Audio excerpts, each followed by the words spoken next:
Olá! Hoje a gente vai mergulhar numa história bem interessante sobre como uma cidade brasileira começou a redesenhar seu futuro, pensando num caminho muito mais verde e sustentável.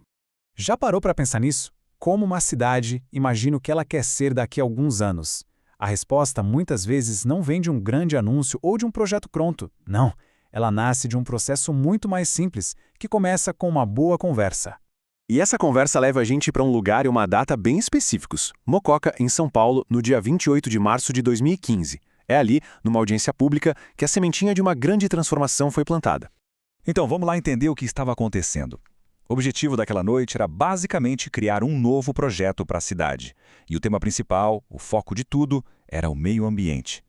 Era hora de rever as regras de Mococa para encarar os novos tempos.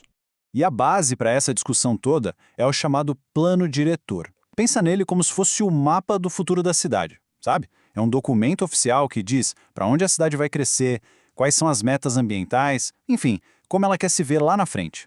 Agora, a gente vai dar um zoom, porque é nos detalhes que a mágica acontece. A revisão de um plano desses não é só sobre grandes ideias, não. É sobre a escolha exata das palavras. É aí que a mudança de verdade começa.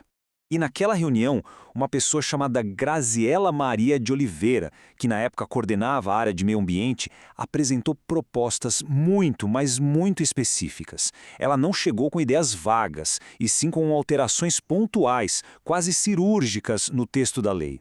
E aqui está o pulo do gato. Olha só a diferença. O texto antigo era meio passivo, né? Falava em preservar e permitir uma boa intenção. Já a nova proposta era muito mais direta. Adotar políticas específicas de intervenção e investimento. Isso muda tudo. Deixa de ser um desejo e vira uma ordem, uma obrigação. E por que esse cuidado todo com as palavras? A própria ata da reunião explica. As mudanças não eram só para deixar o texto mais bonito. Elas foram pensadas, e cito aqui, para contemplar formas de enfrentar os novos desafios do milênio. Ou seja, era para preparar a cidade de verdade para o futuro. Mas, olha, a noite não foi só sobre ajustes técnicos, não. A conversa evoluiu, e muito. Dos detalhes do texto, a discussão saltou para uma visão muito maior. Foi aí que outro participante, o Jean Raiz, pediu a palavra. E a proposta dele não era mudar uma frase. Era apresentar um conceito que podia, de fato, reinventar a relação da cidade inteira com a natureza. E a ideia dele era criar o Cinturão Verde. A descrição usada foi até poética, mas muito poderosa. Um corredor ecológico feito para formar uma massa arbórea que abrace a cidade. Pensa que imagem forte, um abraço verde em volta de Mococa. E esse abraço não era uma ideia abstrata, no ar. O plano tinha pontos geográficos bem claros, como âncoras. Conectaria o Rio Canoas, o Córrego Lambari, o Ribeirão do Meio e uma faixa de Mata Atlântica. Tudo girando em torno do Parque Ecológico da cidade, que seria tipo o coração do projeto. Ok, vamos explorar um pouco mais essa ideia. O que significaria, na prática, a cidade ser abraçada por um corredor ecológico? A visão era gigante e cheia de benefícios. Então, a grande sacada é que os objetivos eram vários. Primeiro, reconectar pedaços de floresta que estavam isolados. Depois, proteger os animais e as plantas da região. E, claro, integrar novas áreas verdes e, de quebra, criar um espaço de lazer incrível para todo mundo. E para ter uma ideia do tamanho disso tudo, o circuito completo do Cinturão Verde teria cerca de 40 quilômetros. 40! É um número que, por si só, já mostra o tamanho da ambição e do potencial dessa ideia. Imagina o impacto disso na qualidade de vida das pessoas. A visão já incluía trilhas ecológicas, ciclovias, até trilhas para andar a cavalo. Tudo para promover um contato diário com a natureza. Era um projeto para o meio ambiente, claro, mas também para as pessoas. O próprio Jean Raiz resumiu isso de forma perfeita.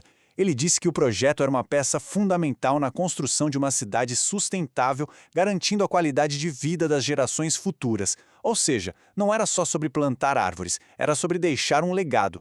Certo, mas e depois? Uma ideia incrível é apresentada, todo mundo se empolga. E aí? O que acontece quando a reunião acaba?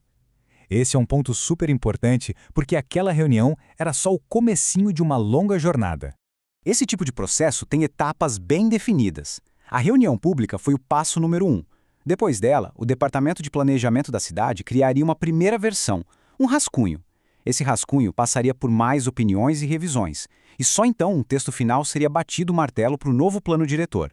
Então, aquela noite de março de 2015 foi isso. Um passo, um único passo, mas um passo fundamental na jornada de uma comunidade que decidiu ativamente moldar o próprio futuro. É a democracia acontecendo ali, no nível mais próximo da gente. E tudo isso leva a gente a uma reflexão. A história de Mococa mostra como uma grande ideia pode nascer de uma simples conversa. E aí fica a pergunta no ar: que grande ideia poderia remodelar a comunidade onde a gente vive?